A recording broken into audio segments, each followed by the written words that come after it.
Black Hollow, a name that sends shivers down your spine. Even the name sounded spooky. It was a place where the fog never seemed to lift, casting an eternal gloom over the narrow streets. The town was small, hidden away in the mist. It felt like a place forgotten by time, where the past lingered in every shadow. Old houses stood like crooked teeth, their windows broken and their walls crumbling. Each house seemed to have its own story of sorrow and loss. The creepiest house was the Widow's Vale.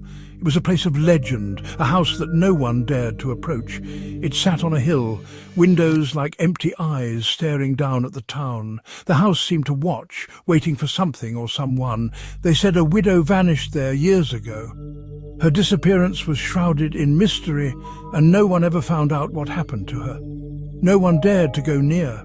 The townsfolk avoided the house, crossing the street to stay as far away as possible. People whispered about the Widow's Vale. Strange noises were often heard at night, whispers carried on the wind, lights flickering on and off. It was as if the house had a life of its own, a presence that could not be explained. The ghost of the widow, they said. Her spirit was said to roam the halls, searching for something lost, forever haunting the place she once called home. Mia and her friends stood at the edge of the yard, the sun setting behind them, casting long shadows. The air was thick with anticipation and a hint of fear. They dared her, spend an hour in the Widow's Vale, the old, abandoned house at the end of the street. It was a place of legends and ghost stories whispered about in hushed tones.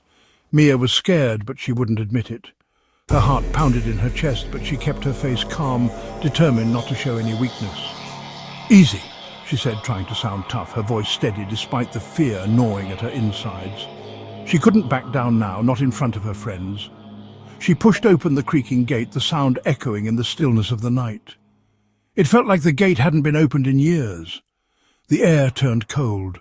A shiver ran down Mia's spine as she stepped into the yard. The temperature seemed to drop with every step she took. She took a deep breath and walked towards the house, each step feeling heavier than the last. The house loomed over her, dark and foreboding, as if it were watching her approach. The door creaked open. Dust hung in the air, thick and heavy. Mia stepped inside, her heart pounding. Cobwebs clung to everything. The air was ice cold. Mia shone her flashlight around, the beam dancing on the dusty furniture. She walked down a hallway. The floorboards groaned under her feet. Each sound echoed in the silence. Mia stopped at a mirror, her breath catching in her throat. The forest around her was eerily silent, the only sound being the rustling of leaves in the gentle breeze. She felt a chill run down her spine as she gazed into the reflective surface. She held up her flashlight, its beam cutting through the darkness like a knife. The light flickered for a moment, casting strange shadows on the trees around her. But her reflection didn't move. It was as if the mirror had captured a moment in time, freezing her image in place. She waved her hand, but the reflection remained still, unresponsive. It just stared back at her, eyes wide and empty. Then she saw it, a flicker of movement in the corner of the mirror, something dark and ominous. A dark figure at the end of the hall. It seemed to be watching her, its presence sending a wave of fear through her body. Tall and shadowy, it just stood there, watching her. Mia gasped. She turned to run, her heart pounding in her chest. She could feel the figure's gaze following her every move. Back down the hallway, out of the house, she didn't dare look back, fearing what she might see. The night seemed to close in around her as she fled, but when her friends looked in the window, Mia was gone. They called out her name, their voices echoing in the still night air.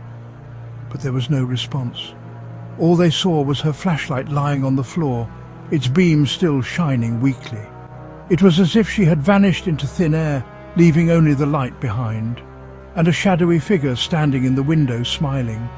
Its sinister grin sent shivers down their spines, a chilling reminder of the unknown forces at play.